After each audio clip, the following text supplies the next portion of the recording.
तर का बदलापूरला इतकी गर्दी कशामुळे, चला मग ते तुम्हाला मी पुढे सांगतो. म्हणजे इतकी लाईन लागली तर चला मी तुम्हाला पुढे सांगतो कशासाठी लागली. जर का नाही का तुम्ही बदलापूरला येणार ना, तुम्ही इथं खरेदी तुम्ही करू शकता. चांगला ऑफर पण लागेल आणि डिस्काउंट पण. मी आले बाप्पाच्या दर्शनाला, तुम्ही पहिलं प्रसादाचं सामान घेऊ शकता. मग बाप्पाच्या पाया पडलो आणि चला मग आता कामाची सुरुवात करूया. नाही का गणपती बाप्पाला ना वर्षातून 2 वेळा आणू शकतात. एक म्हणजे जानेवारी आणि फेब्रुवारी मध्ये आणि एक म्हणजे ऑगस्ट आणि सप्टेंबर. बदलापूरच्या राजाची जी जत्रा आहे ती 10 तारीख पर्यंत आहे.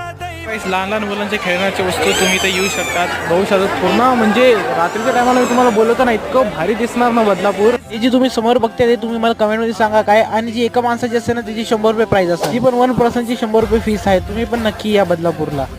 आणि जी गाईस ह्याची जी प्राइस आहे पर्सनचे 100 रुपये त्याचे. आणि गाईस हे बघू शकता लहान मुलांसाठी चांगलाच एक छोटासा बघू शकता लहान मुलांची एकदम बारकीची ट्रेन. बघा गाईस फायनली आलो उल्हासनगरला. आणि दादो कसं वाटलं एक्सपिरियन्स आजचं? मजा.